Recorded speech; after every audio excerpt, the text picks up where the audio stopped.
This is a plot to kill another Ijaw son. Ijaw nation will resist this by any means necessary, because we live by the doctrine of self-determination and resource control by any means necessary. We are not a conquered entity. No, not my country. Nigeria is not my country. I am an Ijaw man. I have never chosen to renounce my citizens of the Ijaw nation. Hello, good evening, SC viewers. If you are new to this channel, kindly like, share, subscribe, and please do not forget to hit the notification bell. Mr. Chinedu Michael, we are seeing a new twist from Ijaw nation saying that they are going to consider their stand in Nigeria, talking about self-determination. We understand that the Ijaws are not new to self-determination. In the past, Adakaboro rose to say they want Ijaw ethnic nationality as a sovereign state. This time around, they are not taking it easy with Tinubu. They are not taking it easy with Nigeria. They are summoned in a meeting to consider their self-determination, and they want to collaborate with Biafra. Yes, you can see this arose as a result of somebody from South who came and dwarfed Ijaw's influence in Nigeria. Of course, not only in Nigeria, in South, and completely rendered them to a level of minority upon minority, minority upon minority of minority. No matter, So I think that was actually what has ignited, the anger. It's not necessarily the target on the Popo man, from Ubani area of Opopo. That Ubani area of Opopo was founded by an Igbo man. But what does it mean for Biafra struggle? If I may ask? No, what it means is that the realization. If you look at what Adekaboro actually did as at that time, was just within the axis of Bayelsa alone. And if you look at it now, you know that before then, the man from Sierra Leone has started. Before even it's not that people does not understand history. The Igbo man that took over Sierra Leone and Gambia and in those days have already started agitation for Biafra, and that was where I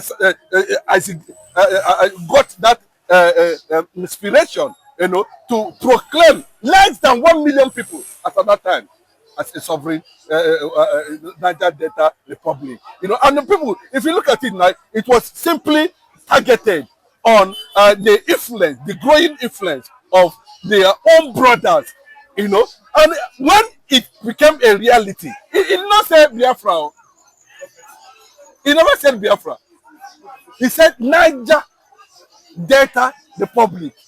And if the world want to grant somebody a nation or a country, a republic or a sovereignty, was in truth and honesty, was the Ijaw nation, as at that time, as Igboro, has the economy, the population, the geographical space to actually make a nation. But what do you want this to come together with Biafra? We need to correct some of these things that planted is a certain seed that people are now feasting on, and to target their own brothers, their own neighbors, who have never for one day taken any of their life.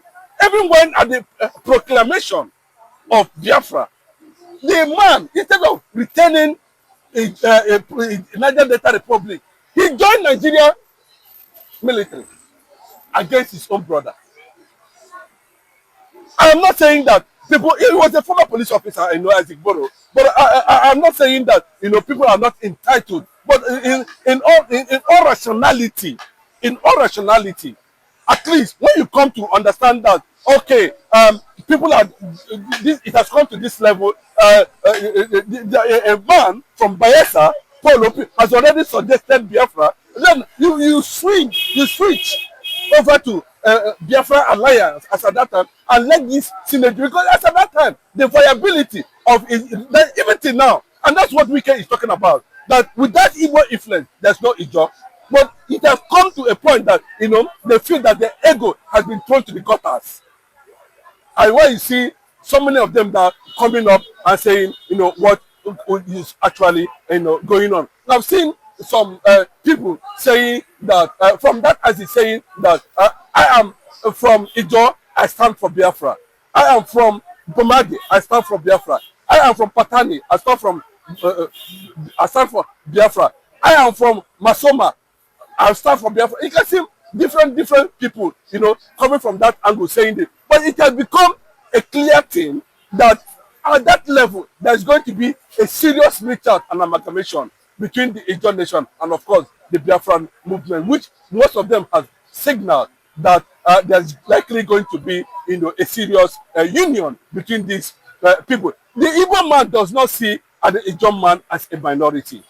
The Igbo man see an Ijaw man as a brother, not as a minority. If I may ask this question, this recent move of Ijaw nation for self-determination, what does it mean for Biafra struggle and Biafra sovereignty? Of course, what it means is they have seen what Odumegwu Emeka Odumegwu, the Kemba one of Nnewi, saw so many years ago. They've also seen what Mazi Nnamdi Kanu saw. They've also seen what the likes of Simon Ekpa have seen. They have also seen that the quest to drive sanity among ethnic nationalities in Nigeria was only respected by the Igbos. But ultimately, what does it mean for Nigerian unity well, balkanization has always been the direction to go in an entity that refuses to work. As simple as that. There's no nation in the world today, including America, including UK, that does not have ethnic nationalities. There's no nation. So what is important is at this point in time is to put everything on the table and let the Ijaw nation side. Well, let me tell you, from the Biafran Charter and the Biafran Constitution that is coming up any moment from now, some of it has been made public. It shows that every resources that is coming from Ijaw land will be for the Ijaw people. But if I may ask this question, do you advise the Ijaw nation to collapse their struggle for Ijaw sovereignty into Biafra struggle? Bros, every ethnic group in Nigeria, in Biafra land, is a nation. In a nation. Every ethnic nationality in Biafran land is seen as a nation. No. And yes, it's seen as a nation on its own. But when we are talking about, union, unification, you understand what I'm saying? When you're talking about unification, when you're talking about building a synergy, a country, a solid sovereignty, we are talking about respecting the respective will and autonomy of those minorities, ethnic national minorities that make up the component of a nation, of sovereignty of Biafra. That's what we're talking about. Nobody is going to relegate. The Igbo man is not interested in whatever that is coming out from Ijaw. The Igbo themselves, as you can tell you categorically today, including control 7 states of the south, and southeast region presently now, and to an extent, Middle Belt. So you cannot tell me that those people from Idoma and others are also seen as a nation. So they just should not look at it from the angle that, what is it on the ground? What is on the ground is that they are not the only ethnic nationality within the Biafra geographical sovereignty. That's the fact.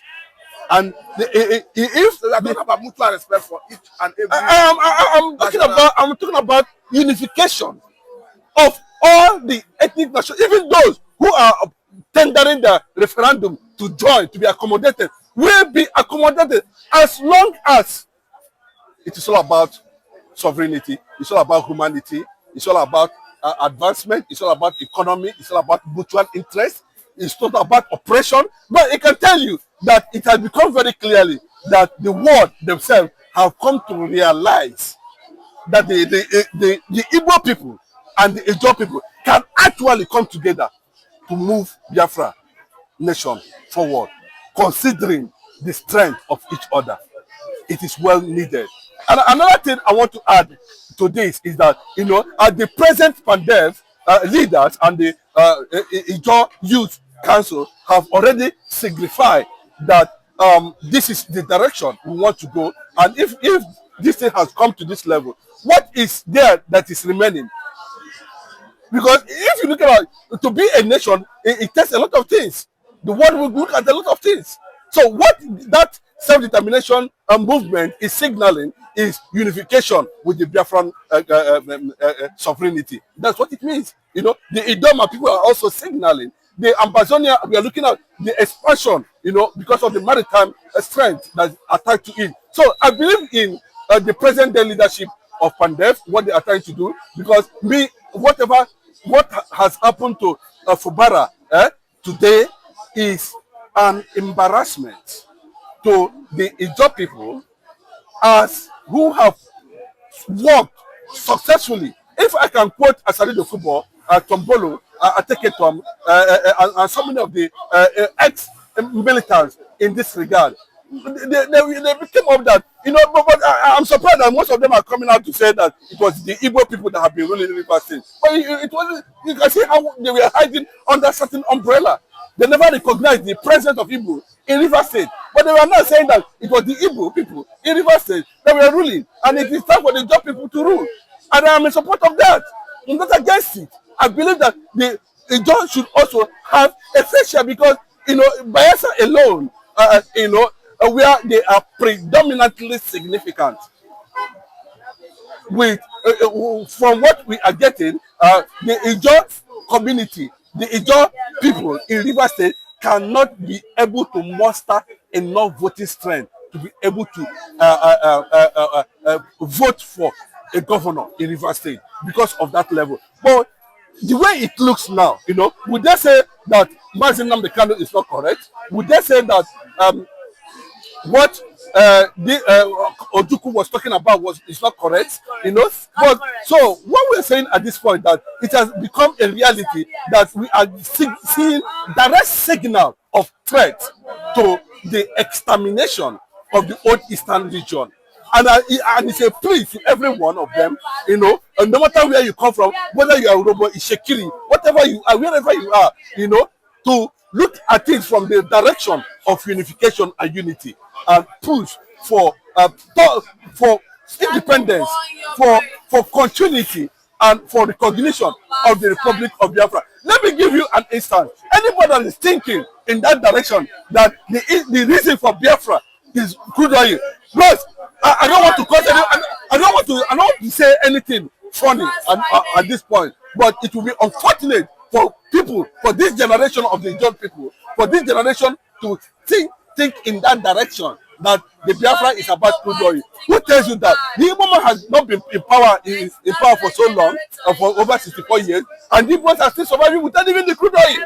And Mazin Nnamdi have said this severally. That the interest is let the young people control their crude oil, let everybody control whatever he has. As simple as that. And that is not going to be what we are experiencing in Nigeria. They are trying to bring Fubara down because they felt that Fubara is sitting on the wealth of River State, where River State alone contributes about 45% to 50% of national revenue. So how will you justify that? Let me say a very big thank you for your time. This is an ongoing conversation. We hope to have you next time to further this conversation. But for now, I think this is a good place. Thank you very much.